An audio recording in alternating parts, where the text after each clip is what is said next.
How to check restricted list on Instagram. That's what I will show you in this video.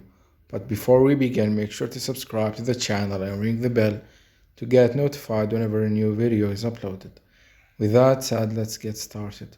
So go ahead and open up Instagram, and once you do that, click on the profile picture at the bottom right of the screen, and then click on the three lines at the top right corner of your phone. Then click on settings, and here you want to click on privacy. Once you're here, scroll all the way down to the connections section, and from there click on restricted accounts to access the restricted account section of your Instagram account.